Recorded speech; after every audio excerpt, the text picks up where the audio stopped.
ओम वंदे गौ मातरम। मित्रों, स्वास्थ्य रक्षा से प्रभा आप सबका स्वागत करती है।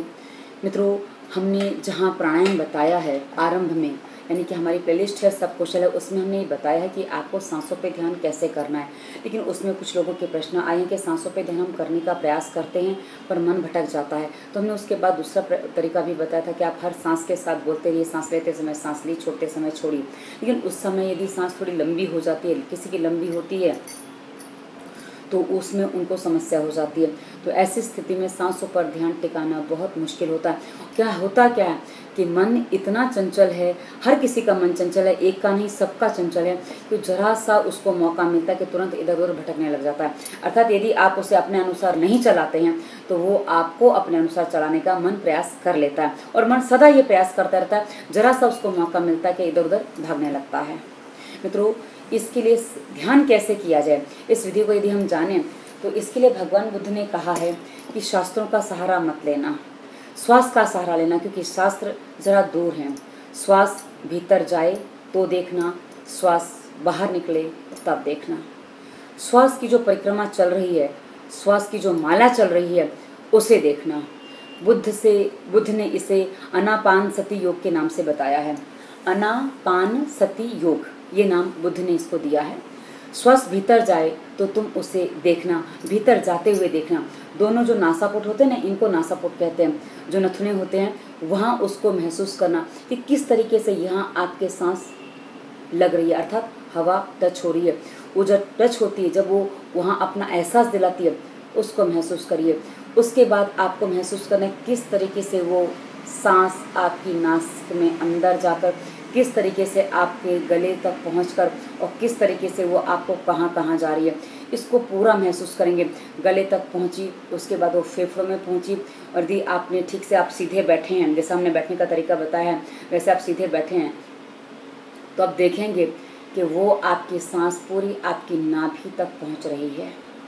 अर्थात नाभि तक आपको वो पूरी हलचल महसूस होगी। ये है आपकी सांस देखने का आपका विधि। सांस यदि आप इस विधि से देखते हैं तो आपको पता चलेगा कि कैसे सांस आपकी चल रही है। सांस के रथ पर जो यात्रा होती है, अर्थात सांस के रथ पर आपका जो सारथी सवार है, वो आपको भीतर तक ले जाएगा, और वहाँ तक आप देखेंगे तो आपको पता चलेगा कि किस तरीके से पूरी हलचल हो रही है। और आप उसके बाद महसूस कर पाएंगे कि आपके अंग अंग में किस तरीके से वो सांस आपके संपूर्ण अंगों में जा रही है। मित्रों, यदि आपको प्राणायाम करने का सामर्थ्य नहीं है, बाकी प्राणायाम आप छोड़ दिए, बस ये सांसों पे ध्यान यदि आप इस तरीके से कर लेते हैं, हर सांस के साथ किस तरह आपकी सांस अंदर गई और कहाँ तक आपने वो गई और कहाँ नाभि तक आपको महसूस हुई, उसके बाद वो जब निकलती है तो किस तरह से आपकी जो हलचल होती है, जो नाभि में, छाती में, फेफड़ों में, अर्थात गले तक जो हलचल होती है, किस तरीके से गर्म हवा आपकी नासापुट से बाहर निकलती है। यदि आप इसका पूरा अवलोकन करते हैं, हर गति के साथ, हर स्थिति के साथ इसका अवलोकन करते हैं, तो आप देखेंगे कि आप किस तरीके से अपने तनावों से अपने आप को मुक्त कर पा रहे हैं, और साथ ही आपका जो सांसों पर ध्यान है वो कितना सरल और सुगम होता जा रहा है। मित्रों, जैसा कि हमने बताया, हर सांस के साथ आपको परिक्रमा करनी है, अर्थात हर सांस के साथ आपको नाम जपना है। नाम क्या जपना है? आपने गाना सुना होगा, सांसों की माला से सिमरू में प्रभु का नाम। बस तो हर सांसों की माला से हर सांस के साथ उसका ध्यान करिए। पहले अपनी सांसों पर ध्यान करिए, क्योंकि मन भटक रहा है। तो यदि मन को भटकने से बचाना है तो आप जो क्रिया कर रहे हैं उस क्रिया में हो जाइए, उस क्रिया में रम जाइए। यदि आप उस क्रिया में रम जाते हैं तो आप देखेंगे कि किस तरीके से आपकी सांस जो चल रही है वो आपको किस तरीके से सब कुछ बताएगी।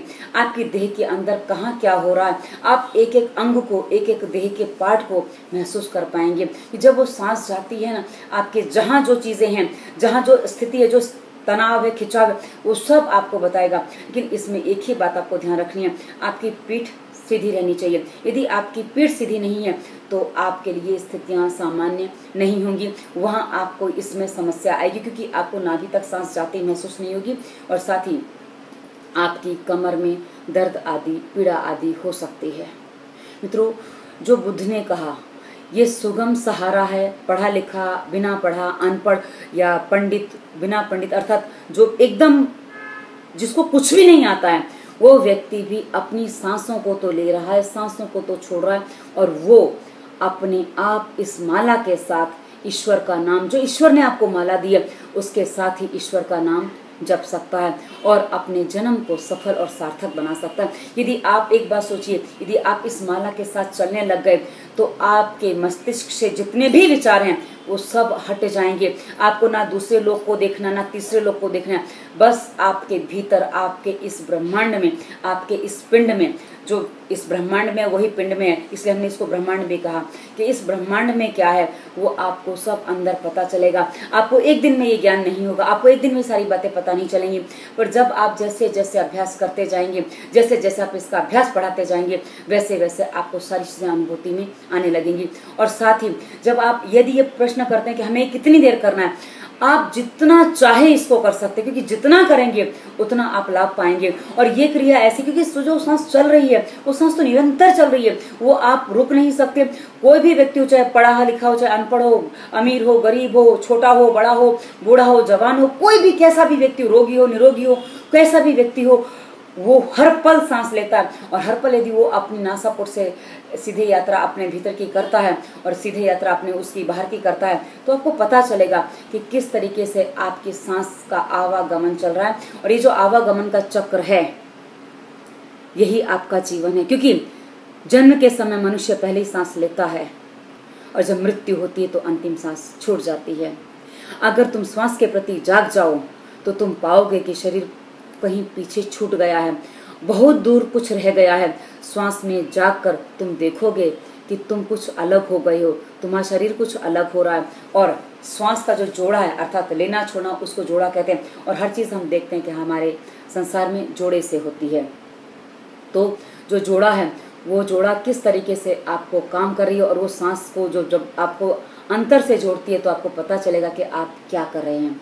मित्रों, मृत्यु के समय जब ये सांस छूट जाती है तो श्वास का बाहर जाना ही देखा जाता है, अर्थात उस समय वो सांस अंदर नहीं जाती, सांस चली गई। आवागमन था तब तक आपकी यात्रा थी, और आवागमन समाप्त हो गया तो आपकी यात्रा भी समाप्त हो गई। अर्थात सबसे बड़ी यात्रा है सांसों की यात्रा, जो हर पल चलती है, अविरल चलती है, निरंतर चलती है, बिना रुके बिना टुके, और बस चलती ही जाती है। इसलिए यदि आपने इस यात्रा में अपने ध्यान को लगा लिया तो आप देखेंगे कि आपके संसार के सारे दुख, सारे के सारे क्लेश, सारे के सारे पीड़ाएं आपकी समाप्त तो हो जाएंगी। मित्रों, कोई रोग आपको नहीं बचेगा, कोई पीड़ा आपको नहीं बचेगी। बस इसका अभ्यास आपको करना होगा। आप बैठे हैं, लेटे हैं, बस आपकी पीठ सीधी होनी चाहिए। लेट के करें, पर हाँ, लेट के नींद आ जाती है। पर जो रोगी हैं, जो बिस्तर पे लेटे हैं, वो यदि इसको करते हैं, वो देखेंगे कि क्षण क्षण उनके अंदर एक नई ऊर्जा, एक नई शक्ति, एक नया संचार हो रहा है। मित्रों, ये बहुत ही सरल विधि है, आप करके देखिए, आपको पता चलेगा। बस बहते जाइए। बहना कहाँ है? अपने भीतर ही बहना, कहीं बाहर बहने नहीं जाना है, कहीं विचारों में नहीं बहना, कुछ सोचना नहीं, कोई चिंता नहीं, कोई मनन नहीं, कोई ईश्वर नहीं, कोई कुछ नहीं। बस सांस जो चल रही है, बस उस सांस पे ध्यान, और जीवन के संपूर्ण रोगों से समाधान। और यदि फिर भी आपको ये करते नहीं बने, उसके बाद आपको वीडियो विवरण के सारे वीडियोस देखनी है, नियम पालन प्राणायाम करते हैं, तो आप सभी रोगों से मुक्ति पा सकते हैं। क्योंकि सबके लिए इतना करना संभव नहीं होता, हर पल उस पर लगे रहना संभव नहीं होता, पर हाँ, जितना लगेंगे सांसों पर उतना ही आपको समाधान मिलेगा। हमने सभी रोगों पर काम करते हैं। ऐसे वीडियो विवरण में जो वीडियोस दिए हैं वो सारे ऐसे ही वीडियो हैं जो आपके तन मन मस्तिष्क से लेकर सुंदरता से संबंधित सभी रोगों का आपका समाधान कर सकते हैं। आप उनको देखिए, पालन करिए, और वही मेरा नंबर भी आपको मिल जाएगा। लेकिन फोन करने से पहले आप यदि कोई समस्या तो एक बार टिप्पणी अवश्य करें, क्योंकि टिप्पणी में ही आपको जवाब दे देंगे। क्योंकि फोन कई बार लगता नहीं है, बिजी होता है, हम बाहर होते हैं, तो बहुत सारी समस्याएं आ जाती है। और कई बार आप जब तक वीडियो नहीं देखेंगे, हम फोन पे समाधान नहीं बता पाते, क्योंकि वीडियो काफ़ी लंबे होते हैं। वो सारी वीडियोस देखने में 6-7 घंटे का समय लगता है, समय आपको देना पड़ता है, क्योंकि तभी आपकी सारी दिनचर्या सब कुछ आप बदल सकते हैं। धन्यवाद। वंदे मातरम।